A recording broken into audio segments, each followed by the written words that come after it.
So we're back to this familiar schema of the different major causes of hyponatremia, and again in relationship to ADH. If you're not making any urine, the ADH level is irrelevant.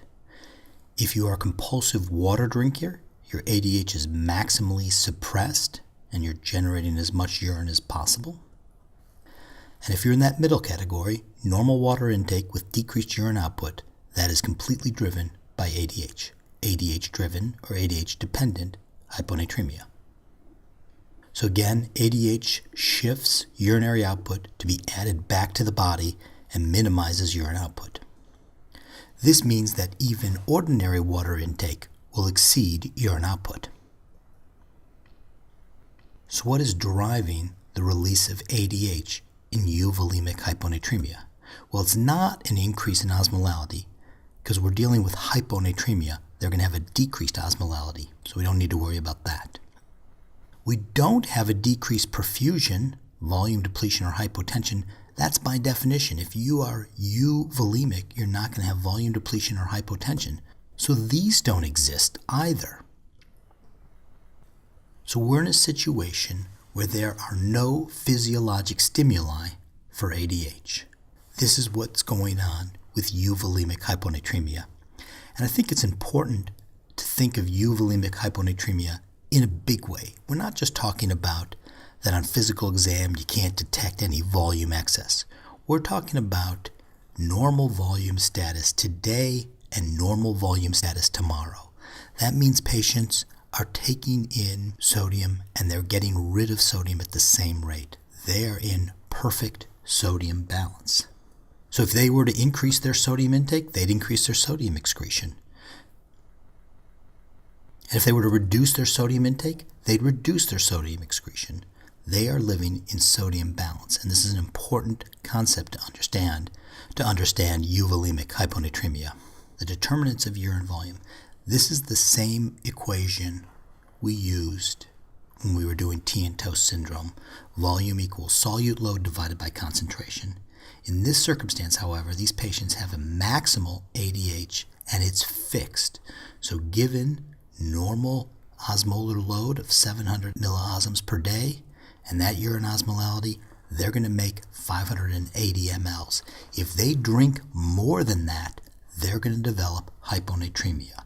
These patients need to restrict their water intake. These are the two conditions that exist with euvolemic hyponatremia.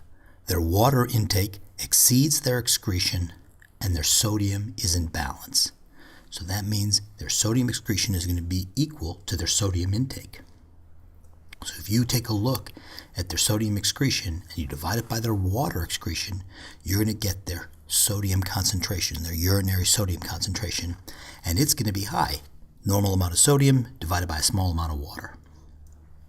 A high urine sodium is a good way to differentiate euvolemic hyponatremia from either hyper or hypovolemic hyponatremia, where they have low urinary sodiums. Another great way of differentiating euvolemic hyponatremia is how it behaves in response to a load of sodium chloride. So if you give patients sodium chloride, let's take a look at the different possible cases. In hypovolemic hyponatremia, their sodium improves. In tea and toast syndrome, you've given them a load of solute and their sodium will improve. In hypervolemic hyponatremia, think of your heart failure patient, giving them a liter of saline might put them in the ICU. The patient's probably going to deteriorate regardless of what it does to their serum sodium. And in euvolemic hyponatremia, the sodium does not improve and actually will fall. Why is that? Again, let's take a look at what's going on. Remember, these patients are in sodium balance. So you give them 154 millimoles as part of sodium, as part of a liter of normal saline, they're going to excrete all 154 millimoles. But you also gave them a liter of water, so they're going to be retaining a large amount of that water and excreting that sodium in a very small volume. Euvolemic hyponatremia, 3 main causes. Hypothyroidism, make sure you check the TSH. Adrenal insufficiency, check the cortisol. And syndrome of inappropriate ADH. Those patients will have typically a low BUN and a low uric acid.